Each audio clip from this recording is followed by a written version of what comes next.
first question is, what drew you to the role of Gravik? It was that Gravik was pitched to me as a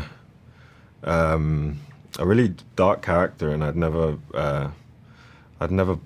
played a villain before, I guess, and just had some great conversations with the producers, and I came on really early when they were still developing the show, so there were lots of ideas, and we had some great conversations about, you know, the style of the show and what their intentions were, and how they wanted to create a thriller, espionage type vibe, and yeah, in a way that felt grounded and real. So that really appealed to me, and Gravik, sort of building him around that tone just felt really appealing to me at the time, and it was a kind of a role that I'd never played before, so it felt really interesting for me. Thank you. So the next one is, what was it like to play a villain in the Marvel Cinematic Universe? Well, I'd never played a villain before, so it was really my first experience of playing a villain, and I think what was interesting about this was that he was Gravik was a character that we wanted to make as real as possible, and that it was really important to us that we made him as dangerous as possible, and that his relationship towards violence was really real, and that yeah, we so to me, it felt like I was in a drama. I sort of, at some point, it wasn't about being in the MCU. It was just about getting to play a really interesting and complicated role with a terrific group of actors, man. Like, the cast was just astonishing. So, you know, and there was a couple of scenes I read that, you know, where Gravik is with Talos and Fury, and some of the writing Brian Tucker created was just awesome. It felt like pieces extracted from a play. So there was a part of me that knew it was going to be a lot of fun to act in. But yeah, it was a lot of fun. I guess you responded already this, but what did you enjoy the most about this experience? What I enjoyed the most, I guess, was I had a great time with the stunts team. You know, Rob and the guys were so all over it. They especially with Gravik, because of his relationship to violence, I guess, and his ease around murder, mass murder. You know, working with those guys in the stunts team, that's what they're good at. So they have, you know, they're all highly qualified in all sorts of martial arts and gun experts, and you know, they're sort of pain teachers. So yeah, I enjoyed that because it helped me with the character, and yeah. And then there was a couple of scenes there's one scene with Sam that comes towards the end of the show, and one with Ben, I think, in episode 3 or 4, and I read those really early on, and yeah, the writing really excited me. Brian really put together some really dope scenes, and it was just at the time I was I'm gonna get to play these with Sam and Ben, so yeah, I was all in. Thank you for that. The next one is, in general terms, tell us what Gravik's grievances is and what he wants. I think Gravik's grievances is many things, really, but I guess hypocrisy is the word that comes to mind. I think he feels completely let down by the leadership in his life. One of those leaders being Fury and the other Talos. And I think we meet him at a point in episode 1 where he no longer trusts anyone, and that he's got a bone to pick with these guys, and he's really pretty far gone.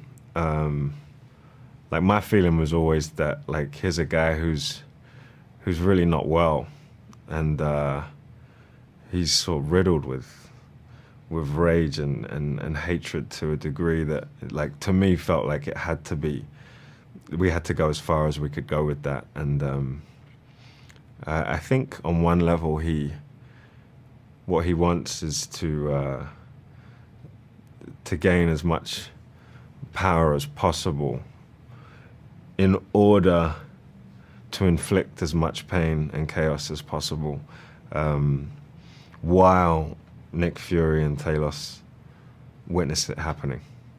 And so, yeah, it was trying to create as many layers around that as possible, so you feel that there is something going on with this guy underneath that's not what he's saying, and what he's saying and doing are two completely different things, and that when he's speaking to people, there's just needs to feel like there's something else going on underneath that feels uncomfortable. So, yeah. Thank you for that. The next one is, there were a lot of detailed practical sets built for this series. How did they inform your acting? Yeah, so I'm trying to think of some of the sets. Yeah, well, there's the reactor room and New Skrulls. What was my favorite set? There was a couple of scenes. There was one where they created the National Portrait Gallery, and there was some paintings on the wall that were really great. It was like putting this character in a context that felt so out of place. And it was just really interesting to get to explore, what would this guy's relationship be to some of these paintings and some of these people.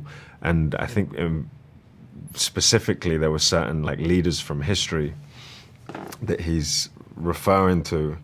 And yeah, just creatively it was really fun. I think they did a really great job with that portrait gallery. It really felt like we were in a gallery, and the paintings felt really real. This was probably my favorite set. And some of the war scene, well, not war, but like the shootout scenes, and when on the airport run, some of the stunt stays when we were outside with the helicopters and the ropes coming down. It was a lot of fun. How was it working with Ben Mendelsohn and Samuel Jackson? Yeah, I mean, those two were the reason why I couldn't say no to the job. I guess it was a lot of fun, and there was one day where I was on set with both of them at the same time, and that was carnage. Yeah, there was just a lot of energy and a lot of fun. You put those two together and it just goes off. But yeah, it was great to act with them in different ways. Talk about your experience working with the director. Yeah, me and Ali, we met really early on, and we had lots of really, great conversations about character and story, which is always, it's what you want, really. And yeah, I guess we tried to tune in as much as possible with how do we believably make this guy feel as dangerous as possible, and how do we make him feel really real within this. And I guess, yeah, grounded and dangerous are the two words that come to mind. And what was his relationships towards violence, and yeah, just each day we would just make sure that we were keeping him on the same track. And yeah, Ali was a great steerer of the ship in that way. He was open to as many rehearsals as we needed in the morning, as much time as we needed to get the scene right before we started shooting, to make sure we found all the right layers, and that we landed on the best possible version of the scene before we started shooting. We got to do that every day, so there's no rehearsal before you start shooting, but before we got to work each day, we'd make sure that we had time on the floor to do that. So I'm really grateful to Ali for that, because you don't always get that kind of time. And lastly, if you could describe this series in one word, what would it be and why? I guess the word it's either I'd say dark, or no, I'd say thriller. Espionage. It's very hard to do one word. Different. Yeah, for Marvel fans, I guess that's probably the most appropriate word, because it's I don't think they've tapped into this type of genre quite yet in the way that Secret Invasion's doing it.